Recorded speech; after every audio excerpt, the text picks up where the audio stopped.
Hello everyone, welcome to the learning एजल।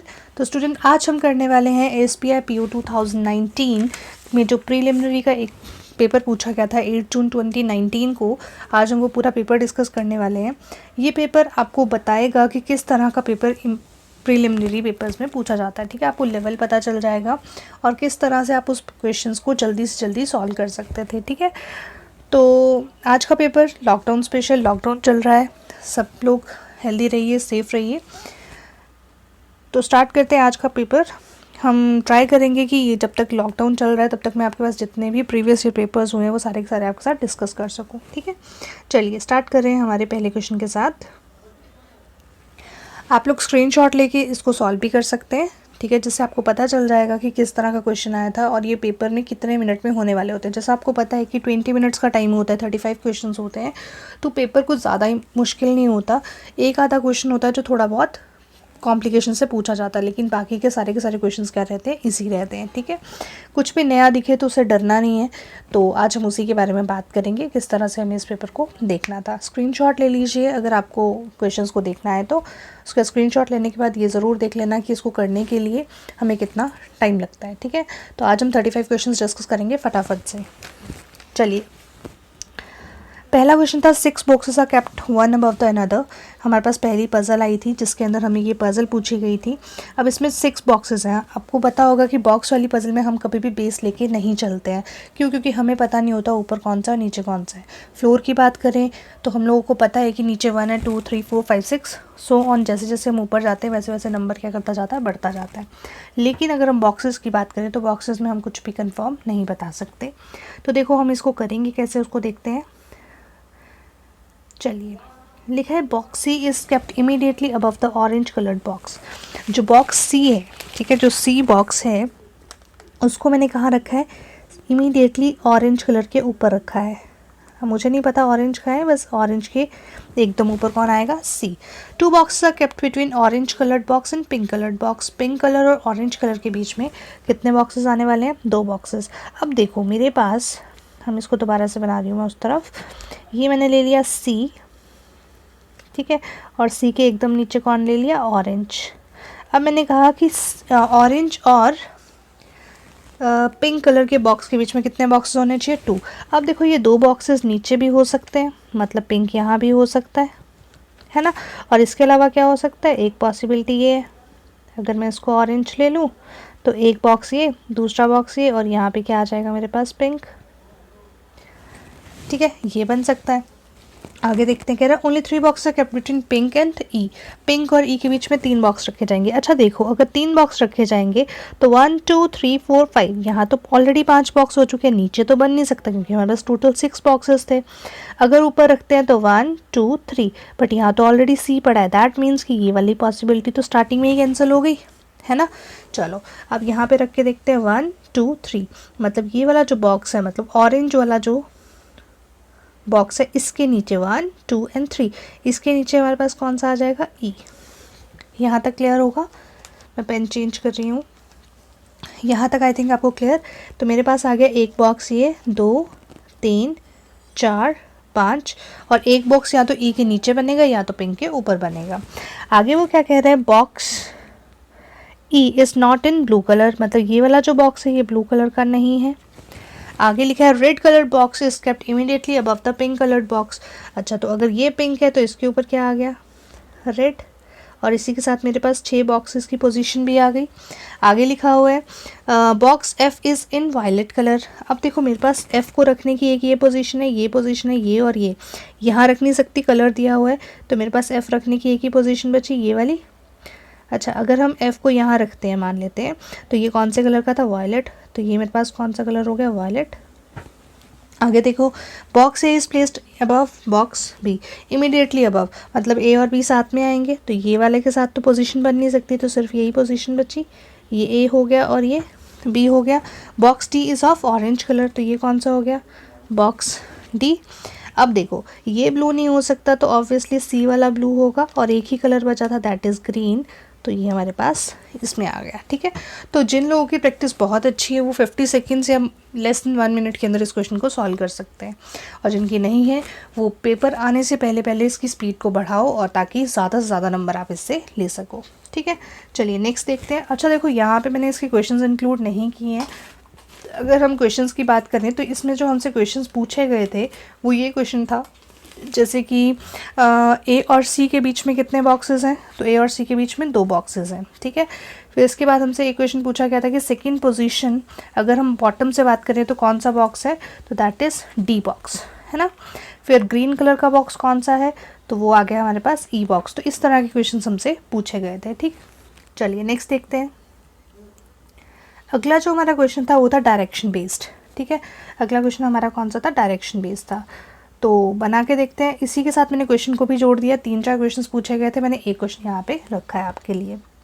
चलिए, लिखा हुआ है कि read the direction, study the following information and answer the given questions carefully. चलिए, पॉइंट क्यू, अगर हम यहाँ पे पॉइंट क्यू की बात करें तो इस 16 meter to the south of point P. अच्छा देखो, अब ये कह रहा है कि एक पी पॉइंट है जिससे अगर हम 16 मीटर साउथ में जाएंगे तो मेरे को मिल जाएगा पॉइंट क्यू। आगे क्या लिखा है, point R is 5 meter west of point Q. Point Q के वेस्ट में, यही वेस्ट होता है, यहाँ से 5 मीटर जाने पे मुझे क्या मिल जाएगा, आर।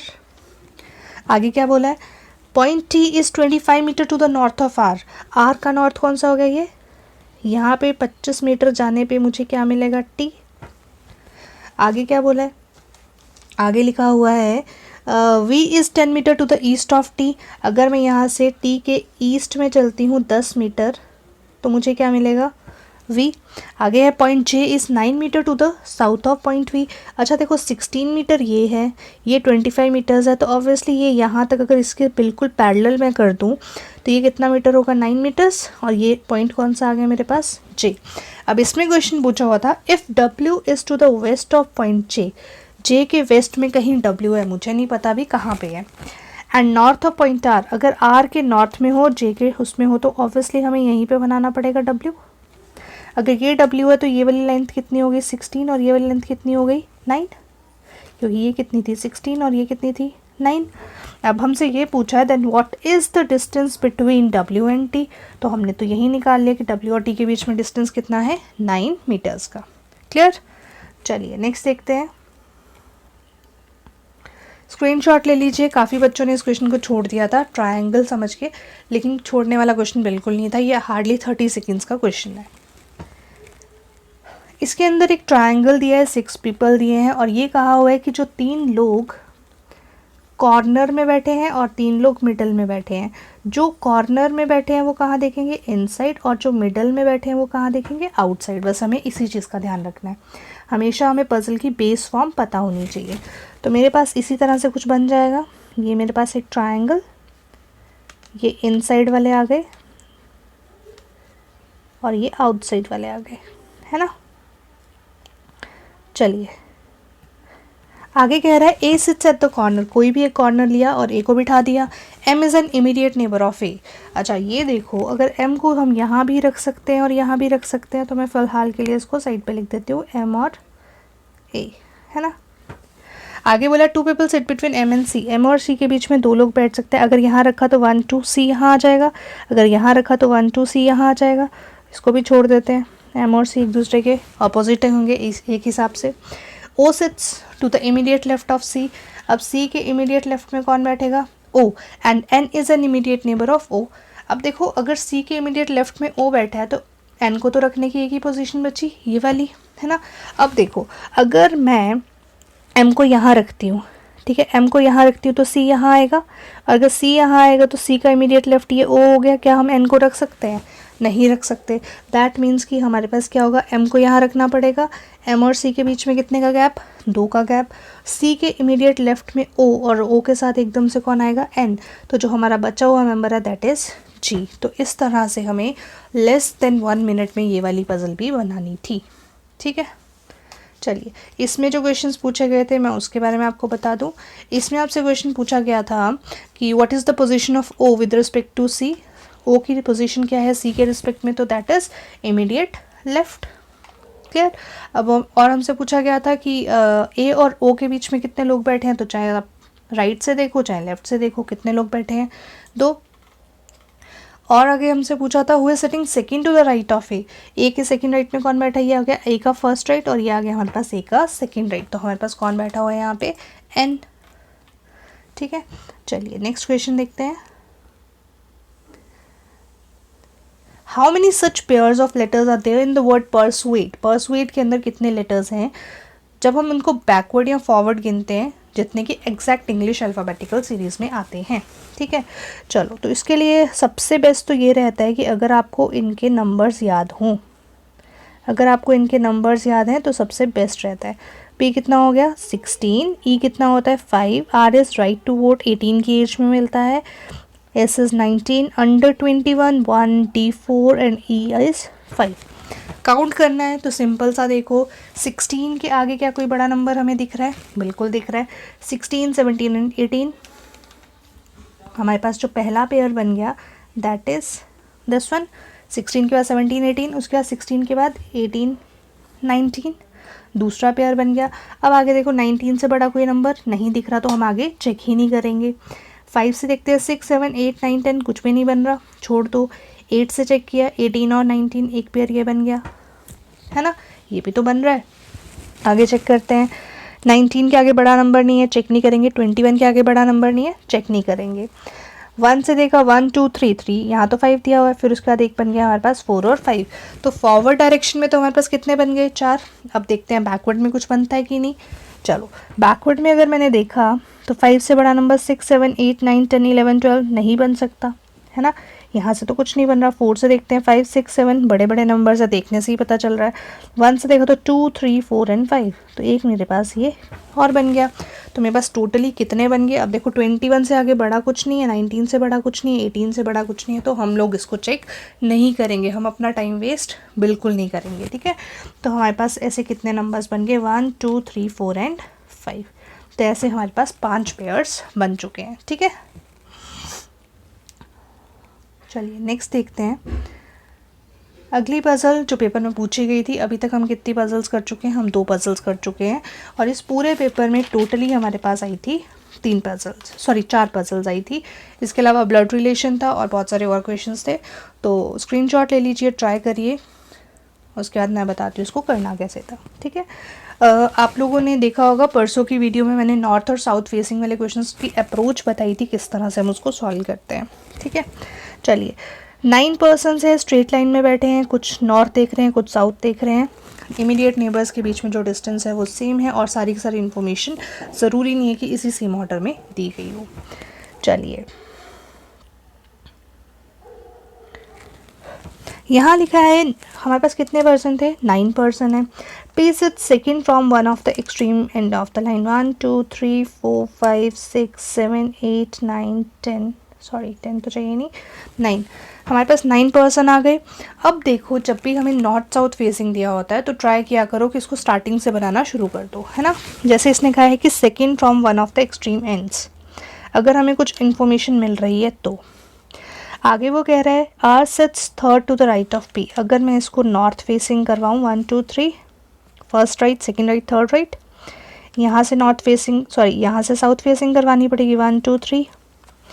आगे क्या बोला है, 2 people set between R and S, यहाँ से तो 2 छोड़ के पी बैठा है तो यहाँ से 2 छोड़ के यहाँ एस हो जाएगा। आगे क्या है, U sits second to the right of S, S के सेकेंड राइट में कौन बैठा है यू। अगर मैं इसको क्या करती हूँ साउथ फेसिंग करती हूँ तो राइट तो बनेगा ही नहीं, दैट मीन्स ये कहाँ पे फेस कर रहा है नॉर्थ में, तो यहाँ पे आ गया यू और इसके हिसाब से कहाँ फेस करेगा साउथ में, जिसके हिसाब से यहाँ क्या आ गया यू। अच्छा आगे क्या लिखा है, immediate neighbour of S faces same direction, sorry direction opposite to that of S. जो इमीडिएट नेबर है एस के उसकी डायरेक्शन एस से ऑपोजिट होगी। अगर एस यहाँ पे साउथ नॉर्थ देख रहा है तो यहाँ पे क्या देखेगा, सॉरी इमीडिएट नेबर्स क्या देखेंगे साउथ। यहाँ पे एस कहाँ देख रहा है साउथ, तो इसके इमीडिएट नेबर्स कहाँ देखेंगे नॉर्थ। क्लियर। चलिए आगे बोला हुआ है immediate neighbour of you, you के जो इमीडिएट नेबर्स हैं वो ऑपोजिट डायरेक्शन फेस करते हैं। अब देखो यहाँ पे इसकी डायरेक्शन क्या है नॉर्थ, तो इसकी क्या होगी साउथ, इसकी साउथ थी तो इसकी क्या हो जाएगी नॉर्थ। क्लियर। चलिए आगे बोला हुआ है T sits second to the right of U, T जो है वो यू के सेकेंड राइट में बैठेगा। अब देखो यहाँ पे अगर मैं सेकेंड राइट बनाना चाहूँ तो क्या मैं बना सकती हूँ? नहीं, अगर मुझे क्या करना पड़ेगा, इसको साउथ फेसिंग करवाना पड़ेगा, तो मेरे पास यहाँ पे क्या आ जाएगा, टी। अब वैसे ही अगर मैं यहाँ पे साउथ फेसिंग करती हूँ तो टी तो आ ही नहीं सकता इस जगह पे, दैट मीन्स कि मुझे कौन सी फेसिंग करवानी पड़ेगी इसकी, नॉर्थ फेसिंग, तभी तो मेरे पास यहाँ पे क्या आएगा, टी। चलिए आगे कह रहा है both you and T face the same directions, you और टी दोनों ही क्या करेंगे, सेम डायरेक्शन फेस करेंगे। अभी तक तो दोनों पॉसिबिलिटी साथ साथ में चल रही हैं। आगे देखो, W is neighbour of T, W जो है वो किसका नेबर है, टी का। चलिए आगे देखते हैं, W and T faces opposite direction, ये दोनों ऑपोजिट डायरेक्शन फेस करते हैं तो एक दूसरे के ऑपोजिट बना दिया। Person sitting at extreme and faces opposite direction, यहाँ पे ये साउथ है तो ये क्या हो जाएगा, नॉर्थ, ये नॉर्थ है तो ये क्या हो जाएगा, south. Q sit second to the left of V, Q जो है वो वी के सेकेंड लेफ्ट में बैठेगा। अब देखो अगर मैं यहाँ पे वी बनाती हूँ तो इधर तो आ ही नहीं सकता, तो ऑब्वियसली ये वी है और ये क्यू है, उसी तरह से ये वी है और ये क्यू है। अब बचा क्या मेरे पास, एक्स। अब एक्स यहाँ पे आ सकता है या यहाँ पे आ सकता है, लेकिन क्या बोला है, एक्स जो है वो साउथ तो फेस करेगा ही नहीं, दैट मीन्स कि ये वाला क्या हो गया, गलत, और ये वाला क्या हो गया, करेक्ट। ठीक है, तो कई बार आपको पूरी की पूरी पजल साथ साथ में बनानी पड़ जाती है। ठीक है, तो जैसे जैसे आप प्रैक्टिस करते जाओगे वैसे वैसे आपको पता चल जाएगा कौन सी पजल साथ में बनानी है और कौन सी पजल को बाद में बनाना है। आगे देखो, in a certain code language table is coded as, देखो टेबल था, इसको कैसे कोड किया हुआ है, पी यू ई एफ और एम, मतलब टी के बाद यू आता है, ए के बाद बी आता है, एल के बाद एम आता है, ई के बाद एफ आता है, और यहाँ पे कितना किया हुआ है, +3। उसी तरह से प्रेस की बात करें, पी के बाद क्यू, आर के बाद एस, +3 करके बीच में डी आ गया, एस के बाद टी, एन वाई के बाद जेड। मतलब अगर मुझे माइनर बनाना है तो एम से क्या बनेगा, एन, आई से क्या बनेगा, जे, एन से क्या बनेगा, एन में 3 ऐड करोगे तो कितना हो जाएगा, क्यू, 17 होता है, ओ से क्या बन जाएगा, पी, और आर से क्या बन जाएगा, एस। ठीक है, तो ये हमारा माइनर था जिससे हमने इसको कोड किया, इस तरह से ये एक दूसरे के रिवर्स चला गया। ठीक है, आई थिंक आपको ये वाला भी क्लियर होगा। चलिए नेक्स्ट देखते हैं। आगे लिखा हुआ only a few teachers are males, only a few का मतलब होता है सम प्लस सम नॉट, है ना, कुछ सम का केस होगा और कुछ सम नॉट का केस होगा। तो कुछ टीचर्स जो हैं वो क्या हैं, मेल्स हैं, दैट मीन्स कि जो बाकी का हिस्सा है वो नहीं होगा। फ्यू मेल्स आर बॉयज़, कुछ मेल्स क्या हैं, बॉयज़ हैं, बना दिया। अब कह रहा है ऑल टीचर्स बिंग मेल, अब यहीं तो इसने कहा था कि सम नॉट का केस है तो सारे कैसे जा सकते हैं, मतलब ये तो नहीं होगा, है ना, क्योंकि उसने खुद ही कहा है कि some teachers are not males. तो आगे वो पूछ रहे क्या सारे टीचर्स को मेल बनाया जा सकता है, तो नहीं बनाया जा सकता। अगला है ऑल टीचर्स बिंग बॉयज़, सारे के सारे टीचर्स को बॉयज़ बिल्कुल बना सकते हैं क्योंकि कोई रिलेशन नहीं है, तो आंसर हो जाएगा ओनली 2 इज़ ट्रू। चलिए आगे देखते हैं। अच्छा, अगर आपको ये वीडियो पसंद आ रही है तो लाइक शेयर एंड सब्सक्राइब करना ना भूलें, और आप मुझे अनअकैडमी प्लस पे भी फॉलो कर सकते हैं by searching the name Sakshama Sharma. ठीक है, चलिए ऑल कार्स आर टॉयज़, सारी की सारी कार्स क्या हैं, टॉयज़ हैं। सम टॉयज़ आर लैम्प्स, अब देखो यहाँ पे कार और लैम्प के बीच में कोई रिलेशन नहीं है, मतलब कार और लैम्प के बीच में कुछ भी पूछा गया और डेफिनेटली पूछा हो तो सब गलत हो जाएगा, पॉसिबिलिटी में सब करेक्ट हो जाएगा। अब आगे पूछा है only a few, only a few मतलब some plus some not, some cars are lamps, some cars are not lamps, हम तो बता ही नहीं सकते क्योंकि इन दोनों के बीच में तो कौन सा रिलेशन है, डाउट का, तो ये क्या हो गया, गलत। आगे कह रहा है some cars are not toys, but ये तो कहा, यहाँ तो क्या लिखा है कि सारी की सारी कार्ड्स क्या हैं, टॉयज़, तो मतलब ये क्या हो गया, गलत, मतलब यहाँ पे नाइदर नॉर का केस बनेगा। ठीक है, चलिए ऑल टेलीग्राम्स आर स्टैम्प्स, सारी की सारी मोबाइल्स किस में आएंगे, टेलीग्राम्स में, और सारे टेलीग्राम किस में आएंगे, स्टैम्प्स में। अब कह रहे हैं कि ओनली अ फ्यू मतलब some telegram are mobile and some telegram are not mobile. अच्छा देखो, टेलीग्राम और मोबाइल का इतने से हिस्से का रिलेशन हमें पता है, लेकिन क्या हमें यहाँ वाले हिस्से का रिलेशन बताया गया है, नहीं। जब हमें ये रिलेशन ही नहीं बताया गया तो हमारे सारे आंसर्स किस में रहेंगे, डाउट में, है ना। दैट मीन्स ये जो पहला वाला ऑप्शन है ये क्या हो जाएगा, डाउट, हम इसके बारे में बता नहीं सकते। आगे बोल रहा है सम स्टेम्स आर टेलीग्राम, ऑब्वियसली जो ये वाला हिस्सा मैच कर रहा है वो तो टेलीग्राम होगा ही होगा, that means only second conclusion is true. All a few ducks are birds, कुछ डक्स जो हैं वो क्या हैं, birds. Only birds are eggs, only का मतलब होता है कि सिर्फ एग्स जो है वो किस में हो सकते हैं, बर्ड्स में ही हो सकते हैं और किसी में वो नहीं जाएंगे। अब ये ओनली का केस था तो मैंने इसको क्या किया, थोड़ा सा शेडेड कर दिया। अब वो पूछ रहा है all birds being eggs is a possibility, obviously अगर सारे के सारे बर्ड्स एग्स जो हैं वो बर्ड में ही होंगे तो हम इसको इसके अंदर बना सकते हैं, है ना, तो ये सही बोल रहा है। आगे ऑल डक्स बीइंग एग्स, सारे के सारे डक्स को एग में बनाना, नहीं बना सकते क्योंकि क्वेश्चन में ही उसने कह दिया है कि सिर्फ एग किस में रहेंगे, बर्ड्स में रहेंगे। तो क्या हम जब एग सारा का सारा बर्ड्स में ही रहेगा तो वो किसी और के साथ कोई भी रिलेशन नहीं बनाएगा, दैट मीन्स हमारा सेकेंड क्या हो गया, गलत। तो आंसर आ जाएगा ओनली वन इज़ ट्रू। इसके बाद हमसे पूछा गया था एक ब्लड रिलेशन, तो ब्लड रिलेशन की एक बार स्क्रीनशॉट ले लीजिए, ट्राई कर लीजिए, उसके बाद हम आगे सॉल्व करते हैं। हमारे पास यहाँ पे 8 लोग हैं, एक फैमिली ट्री बनना है, यहाँ पे 3 जनरेशन्स हमें दी गई हैं। इसके बाद हमें बोला है 3 फीमेल्स हैं और 2 मैरिड कपल्स हैं, ठीक है। और साथ में एक और चीज़ है यहाँ पे कि या तो हर पर्सन के फैमिली में या तो दोनों पेरेंट्स अलाइव होंगे या दोनों पेरेंट्स अलाइव नहीं होंगे, ठीक है।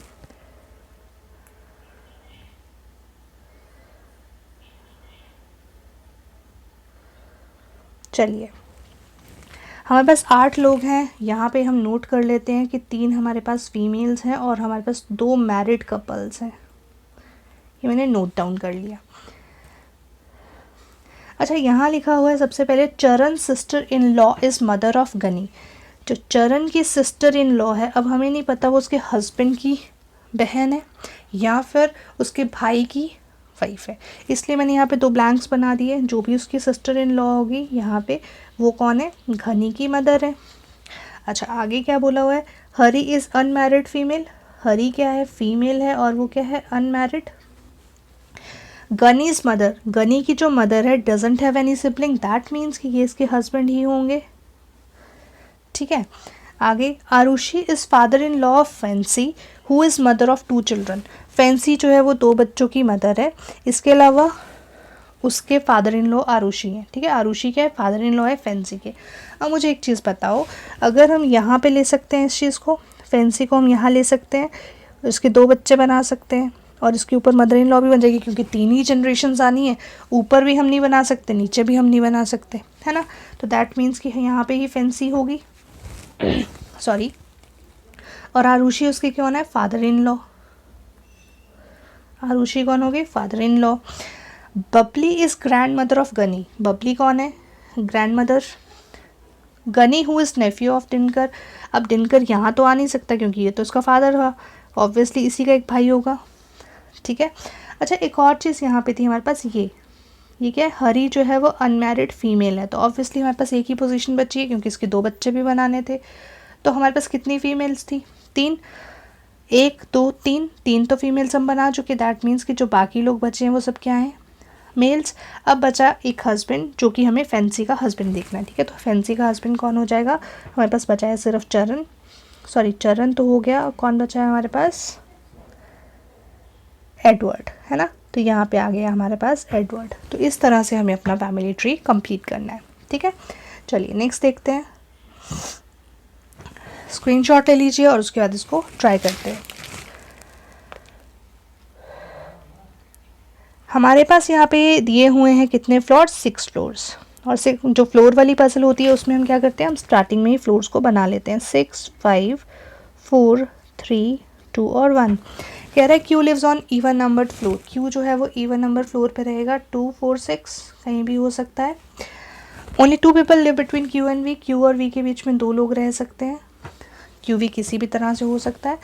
S lives on floor immediately above the R's floor, S जो है वो आर के फ्लोर के एकदम ऊपर रहेगा। बॉक्स मैंने इसलिए बनाया क्योंकि ये मेरे पास डेफिनेट इन्फॉर्मेशन है। लाइन मैंने यहाँ पे इसलिए बनाई क्योंकि मुझे नहीं पता क्यू ऊपर है या वी ऊपर है। S doesn't live on odd numbered floor, मतलब एस भी कहाँ रहेगा, 2 4 6 पे ही रहेगा, में से किसी एक फ्लोर पे रहेगा। P doesn't live immediately above और बिलो टीज फ्लोर, टी के ऊपर नीचे पी नहीं आएगा। एंड पी जो है वो लोअर मोस्ट फ्लोर पे भी नहीं आएगा, फर्स्ट फ्लोर पे भी नहीं आएगा, ठीक है। चलो अब देखो मेरे पास यहाँ पे कुछ भी डेफिनेट नहीं है ना, मेरे पास यहाँ पे कुछ भी डेफिनेट नहीं है। जब मेरे पास कुछ भी डेफिनेट नहीं है तो मुझे क्या करना पड़ेगा, पॉसिबिलिटीज़ बनानी पड़ेंगी। तो मैं ऐसा करती हूँ, क्यू को मैंने एक बार यहाँ रख लिया, छोटी पजल है इसलिए हम इसको पॉसिबिलिटी बना के फटाफट से ख़त्म करते हैं। एक बार क्यू को यहाँ रख लिया, एक बार क्यू को यहाँ रख लिया। क्यू और वी के बीच में कितने लोग, 2 लोग, 1 2 1 2 1 2, ऊपर तो जगह ही नहीं थी, है ना। आगे देखो, आगे कह रहा है एस और आर साथ साथ में होंगे। एस जो है वो इवन नंबर पे होगा तो यहाँ तो हो नहीं सकता, तो ऑब्वियसली एस आर यहीं आएगा, यहाँ नहीं बनेगा तो एस आर यहाँ बनेगा। अब एस आर यहाँ नहीं बन सकता, यहाँ नहीं बन सकता, तो एस आर यहीं बनेगा। अब देखो सबसे बड़ी हिंट यही थी कि टी और पी साथ में नहीं आ सकते थे, है ना, और पी सबसे नीचे नहीं आएगा। पी जब सबसे नीचे नहीं आएगा तो ऊपर आएगा, लेकिन इस केस में अगर मैं टी पी कहीं पे भी रखती हूँ तो टी पी तो साथ में ही हो गए, तो ये भी गलत हो गया, ये भी गलत हो गया, और ये वाला मेरे पास फाइनल बन गया, ठीक है। चलिए अगले क्वेश्चन में हमसे बोला हुआ है कि यहाँ पे कुछ कॉन्सोनेंट्स दिए हुए हैं अबव अरेंजमेंट में, आपको बताना है ऐसे कितने कॉन्सोनेंट है जिससे इमीडिएटली पहले वॉवल आएगी लेकिन जिसके बाद में नंबर नहीं आना चाहिए। तो पेपर में आपको क्या करना है, बस इस तरह से एक हिंट बना के अपनी शीट पे लिख लेनी है ताकि पेपर में आप कंफ्यूज ना हो जाएं, ठीक है। हमें क्या चाहिए, कॉन्सोनेंट से पहले वॉवल लेकिन बाद में नंबर नहीं चाहिए। तो देखो कॉन्सोनेंट ज़्यादा होते हैं, वॉवल्स कम होती है, तो पहले हम वॉवल्स ही देखते हैं। ये मेरे पास वॉवल है, क्या इसके बाद कॉन्सोनेंट है, नहीं। मेरे पास अगली वॉवल है ये, इसके बाद कॉन्सोनेंट है, नहीं। आगे देखते हैं कॉन्सोनेंट, वॉवल, वॉवल के बाद कॉन्सोनेंट नहीं है, वॉवल कोई है ही नहीं। दैट मीन्स कि यहाँ पे मेरे पास, सॉरी उस मैंने उल्टा पढ़ लिया, यहाँ नंबर होगा और नॉट प्रिसीडेड बाय नंबर, पहले नंबर नहीं होना चाहिए, बाद में वॉवल होनी चाहिए, सॉरी, ठीक है। वॉवल से पहले मेरे पास नंबर, कॉन्सोनेंट बिल्कुल दिया और उसके आगे नंबर नहीं है, तो मेरे पास एक पेयर बन गया एस एन ई का, है ना। दूसरा देखते हैं, अब आगे मेरे को वॉवल चेक करनी है, वॉवल कहाँ पे थी, ये वाली रही। वॉवल से पहले कॉन्सोनेंट बिल्कुल है और उससे पहले नंबर नहीं है, बिल्कुल, ये भी बन गया हैश जी और आई। वॉवल से पहले नंबर है तो मतलब ये गलत हो गया, मेरे पास कितने बन जाएंगे, 2 पेयर्स बन जाएंगे, ठीक है। चलिए नेक्स्ट देखते हैं, कितने ऐसे कॉन्सोनेंट्स हैं जो कि इमीडिएटली पहले जिनके वॉवल हो या फिर जिसके इमीडिएटली बाद में सिंबल हो, लेकिन इन दोनों का साथ में ये नहीं होने चाहिए, इन दोनों में से कोई एक चीज़ चाहिए। अब देखो वॉवल के साथ हमने अभी कॉन्सोनेंट चेक किए थे, वॉवल के बाद कॉन्सोनेंट नहीं है, वॉवल के बाद कॉन्सोनेंट नहीं है, एंड वॉवल के बाद कॉन्सोनेंट नहीं है, मतलब ये वाला तो बना नहीं। कॉन्सोनेंट के बाद सिंबल देखना है, ठीक है, इन दोनों में से कोई एक होना चाहिए, है ना, ठीक है। बस यही लिखा हुआ है कि immediately preceded by a vowel या फिर immediately followed by a symbol, दोनों में से एक होना चाहिए। अब देखो इस अरेंजमेंट में देखो तो एक ये बन रहा है, it is immediately followed by a symbol. इसके बाद देखते हैं सिंबल, और ये वाला था, ये तो वॉवल है लेकिन एक ये बन रहा है, ठीक है। इसके बाद अगला देखते हैं, यहाँ पे भी ये नहीं बनेगा, एक ये बन रहा है, तो मेरे पास कितने हो गए, 3 पेयर्स। कितने पेयर्स हो गए यहाँ पे, 3 पेयर्स। चलिए नेक्स्ट देखते हैं, which of the following is 8 to the left of the 16th of the left. अच्छा देखो यहाँ पे हम 8 लेफ्ट जाके फिर 16 लेफ्ट जाएंगे, या 16 लेफ्ट जाके फिर 8 लेफ्ट जाएंगे। देखो अगर मैं लेफ्ट से चल रही हूँ, मैं पहुँची 16th पोजीशन पे, अब यहाँ खड़े होकर मुझे 8th लेफ्ट में जाना है तो मुझे पीछे जाना पड़ेगा। तो इन शॉर्ट मैं ये भी तो बोल सकती हूँ ना कि मेरे को 16 लेफ्ट में से अगर मैं 8 लेफ्ट को माइनस कर दूँ तो मुझे सिर्फ कितना जाना है, 8th फ्रॉम लेफ्ट पोजीशन। तो मेरे पास ये हो गए 4 और 4 8, तो कौन से नंबर पर पहुँच गई मैं, 9। तो मेरे पास आंसर क्या हो गया, 9। चलो अगला पूछा हुआ है डिकेज। डिकेज के अंदर हमें फिर से बताना है फॉरवर्ड और बैकवर्ड के अंदर कितने ऐसे पेयर्स बनेंगे। तो ये रहेगा आपका होमवर्क। अच्छा आपको मुझे ये भी बताना है कि यहाँ पे कौन कौन से पेयर्स बन रहे हैं, ठीक है। तो ये आपका होमवर्क क्वेश्चन है, आप लोग इसका आंसर मुझे कमेंट सेक्शन में ज़रूर देना। Last question for today's video, इस रो के अंदर बोला है एंड्रयू का लेफ्ट से पोजीशन कितना है 32 एंड एंड्रयू का राइट से पोजीशन कितना है 41। तो बोला है कि पूरी लाइन में कितने लोग हैं, मतलब पूरी इस रो में कितने स्टूडेंट्स बैठे हैं। अगर हमें पता है कि लेफ़्ट और राइट हमें दिया हो तो हम उसमें से 1 को माइनस करके हम टोटल निकाल सकते हैं। क्यों? क्योंकि ये दोनों ही पोजीशन किसकी है, एक ही पर्सन की, और एक पर्सन की हम दो जगह से पोजीशन काउंट नहीं करते। तो मेरे पास आ गया 32 + 41 - 1 इज इक्वल्स टू टोटल। तो यहाँ पर ना 40 + 32 इज़ 72। तो इस पूरी लाइन में कितने लोग बैठेंगे, 72।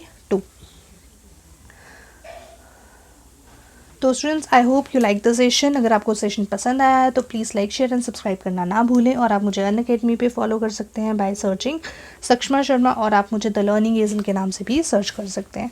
So thank you so much and have a nice day.